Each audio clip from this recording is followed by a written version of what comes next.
Hai, jumpa lagi di channel Jakarta Tanpa Macet. Lewat channel ini gak bosen-bosen kita untuk terus kembali membahas seputar jalanan dan transportasi yang ada di Jakarta dan Indonesia. Jangan lupa klik tombol like dan subscribe ya untuk mendukung channel ini.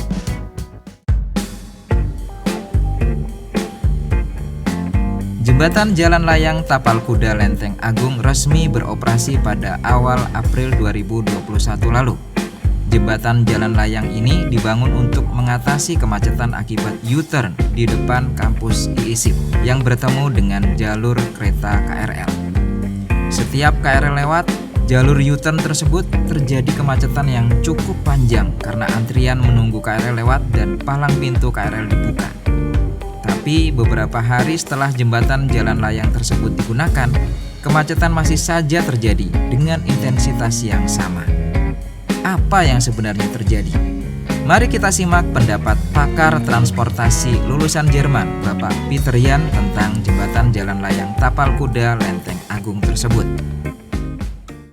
Inti dasarnya di dalam transportasi itu sekali lagi, kita harus menghindari bottleneck atau distorsi yang permanen. Jadi kalau bottleneck itu distorsi permanen yang mau tidak mau kita harus hadapi. Nah, bottleneck itu terjadi pada saat kebanyakan itu pada saat kita turun. Pada saat kita kalau di jembatan itu pada saat turun. Ya, bottleneck. Misalnya 2 jalur di atas, 2 jalur di bawah, ketemu akhirnya bersama-sama di 2 jalur. Artinya kita kurang 2 jalur. Nah, pada saat naik, problematiknya agak sedikit berbeda. Perbedaannya adalah kalau pada saat naik, itu sebenarnya intinya sih sebenarnya lebih baik sebenarnya. Lebih baik. Kenapa? Karena dari 2 jalur, akhirnya kita menjadi 4 jalur. Kan itu sebenarnya. 1 jalur yang lurus, 1 jalur yang U-turn kembali. Kan itu intinya. Tapi permasalahannya bukan di situ. Permasalahannya dari 2 jalur ini, kedua jalur itu ada yang ingin semua lurus, artinya mengambil yang ke kanan, atau ada yang ingin lurus, ingin berbelok, mengambil semua, berputar, mengambil semua ke kanan. Ya. Itu satu hal.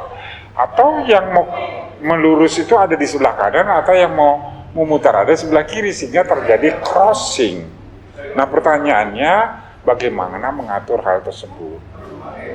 Nah, itu yang sebenarnya yang terutama terjadi pada saat kita mau naik ke U-turn jembatan. Atau pada prinsipnya sama terjadi kalau U-turn itu kita tarik, kita buat jadi jembatan lurus. Sebenarnya tidak ada bedanya. Nah, kembali lagi kita akan ke problematik yang ada di Jalan Antasari yang pernah beberapa waktu lalu kita bicarakan. Jadi sebenarnya apakah Antasari maupun U-turn yang ada itu sama, Pak?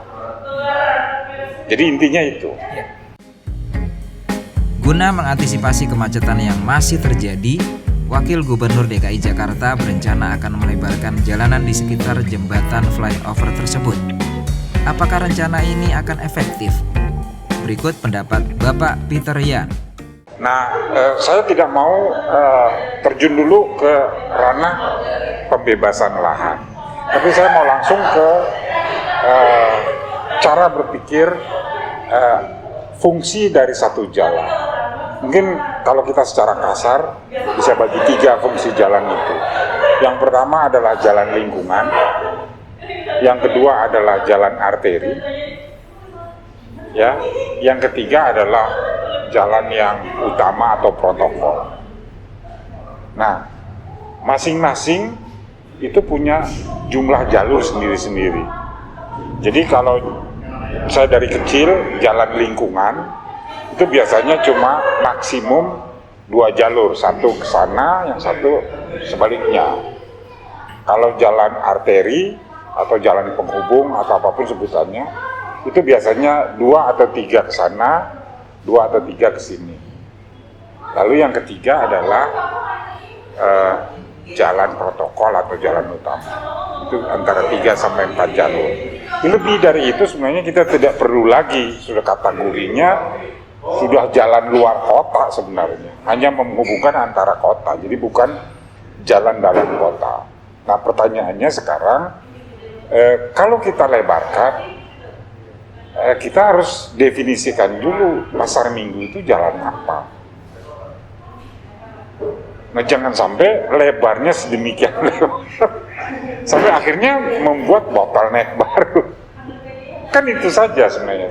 Yang kita mendefinisikan. Jadi kalau misalnya yang ini 2 jalur, yang ini jalan 4 jalur, berarti sebelumnya juga harus 4 jalur.